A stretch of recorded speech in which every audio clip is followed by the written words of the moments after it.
Hi friends, आज हम लोग एक नया टॉपिक करने वाले हैं macrosporogenesis from your class 12th chapter number 2, one of the most important topic.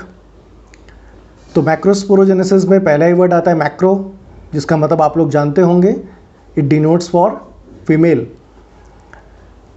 जब हम लोग मैक्रोस्पोरोजेनेसिस की बात करते हैं तो it starts from a cell that is called megaspore mother cell. You can also call it MMC। का ध्यान देना है कि कभी भी माइक्रोस्पोर मदर सेल को MMC नहीं बुलाना है। MMC सिर्फ किसका नाम है? मेगास्पोर मदर सेल का। MMC प्रेजेंट कहाँ पे होता है? MMC is present in ovule. Ovule के वेरियस स्ट्रक्चर्स हैं, वेरियस टाइप्स हैं, वो आप लोग देख लेंगे, कर लेंगे।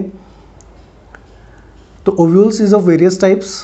तो जब हम ओव्यूल्स की बात करते हैं तो ओव्यूल्स में पहली चीज़ आती है क्या कि उसका जो सेंटर होता है वहाँ पे न्यूक्लियस होता है। न्यूक्लियस के सेंटर में एक सेल होता है जिसको हम लोग बोलते हैं मेगास्पोर मदर सेल। और आप लोग जानते हैं कि जो मदर सेल होता है वो इसकी प्लॉइडी हमेशा डिप्लॉयड होती है। सेम है, the megaspore mother cell will be diploid.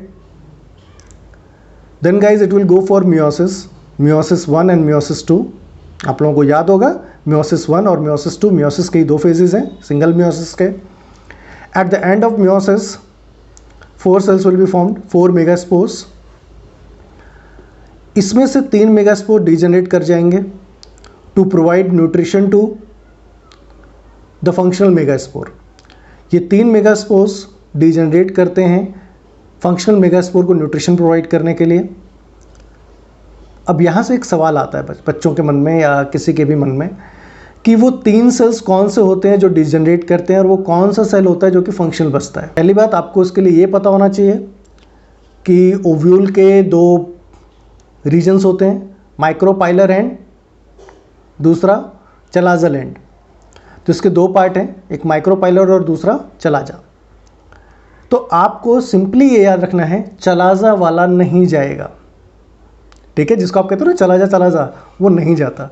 तो यहाँ पे भी वही होता है, the cell which is at chalazal end will not go, it will become functional. और उसके नीचे वाले 3 जो माइक्रोपाइल की तरफ होते हैं वो डीजनरेट कर जाते हैं। जो माइक्रोपाइल की तरफ 3 डीजनरेट करते हैं उनका काम सिर्फ इतना है, वो फंक्शनल मेगास्पोर को न्यूट्रिशन प्रोवाइड करेंगे बाय देयर साइटोप्लाज्म। ओके, तो अब क्या होगा? लास्ट में हमारे पास सिर्फ एक सेल बचेगा। 4 मेगास्पोर्स में से सिर्फ एक बचा, कौन सा? Functional megaspore. Functional megaspore is formed after meiosis. आपको पता है मियोसिस से प्लॉइडी हाफ हो जाती है।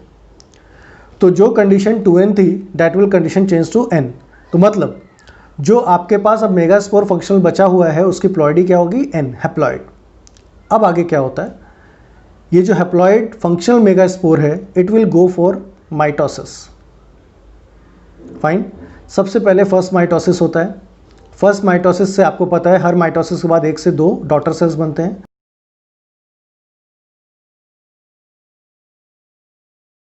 लेकिन यहाँ पे एक चीज़ याद रखनी है, जो आप माइटोसिस अभी पढ़ने वाले हैं उसमें पहले न्यूक्लियर डिवीजन होता है, सेल्यूलर बाद में फॉर्मेशन होगा। तो अब क्या होता है, जो मेगास्पोर मदर सेल है उसके अंदर माइटोसिस होगा, उसके nucleus. The haploid functional megaspore will go for mitosis, but this mitosis will only divide nucleus. After first mitosis there will be 2 nucleus, then the both 2 nucleus will go for second mitosis, उससे 4 nucleus बनेंगे।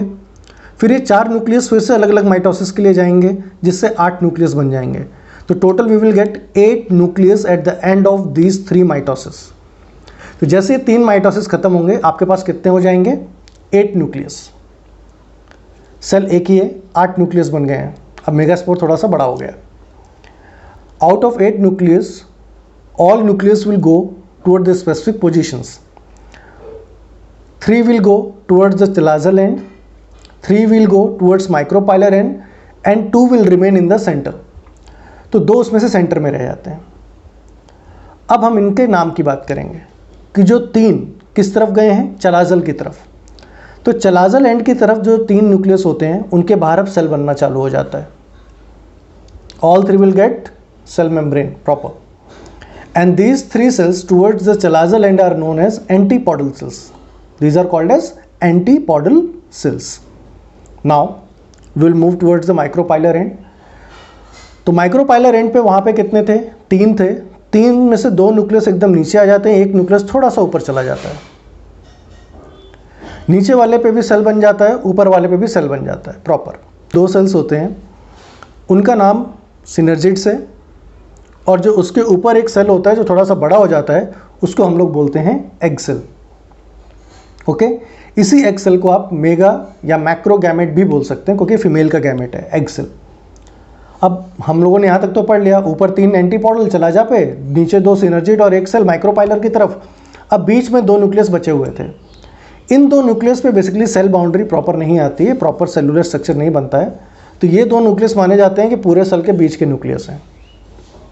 तो इनको हम लोग बोल देते हैं polar nuclei. What we call them? Polar nuclei. And the complete is known as central cell. अब एक चीज़ तो दिमाग में रहनी चाहिए आप लोगों के, क्योंकि हमने बात की थी किसकी? मेगास्पोर की। मेगास्पोर की प्लॉइडी कितनी थी? हैप्लॉइड, और हैप्लॉइड बाई माइटोसिस होकर के पूरा स्ट्रक्चर बना है। तो जब ये स्ट्रक्चर बनता है तो इसके अंदर जब आप देखेंगे तो टोटल आपको कितने सेल मिलेंगे? 7 cell. This complete structure is formed is known as embryo sac. और ये जो एम्ब्रायो सैक है, इसके अंदर आपको 7 सेल 8 न्यूक्लिएट मिलते हैं। That's why this stage is known as 7 cell 8 nucleate stage. पीछा नहीं छूटेगा इससे, बहुत जगह पूछते हैं। तब इसमें 7 सेल कौन से हैं? 3 एंटीपोडल, 2 सिनर्जिड, एक एग सेल 6, और बीच में एक central cell, that is 7 cell, and there are 8 nucleate, क्योंकि 2 पोलर न्यूक्लियाई हैं इसमें। इसके साथ आपका मैक्रोस्पोरोजेनेसिस और मैक्रोगैमेटोजेनेसिस दोनों फिनिश होता है with the end, with the formation of embryo sac. Okay, now ये पूरा खत्म हो जाता है टॉपिक। अगर इसके बाद भी आप लोगों को डाउट्स हैं तो पहले भी मैंने बोला है, आप लोग मुझे व्हाट्सएप कर सकते हैं। You can send your doubts to me, you can ask anything you want. अगर आप लोग ऑनलाइन क्लासेस ज्वाइन करना चाहते हैं तो you can just contact the number given below, and I hope so. God bless you all and you all remain in good health. Thanks for watching this video. Thank you everyone. Thank you so much.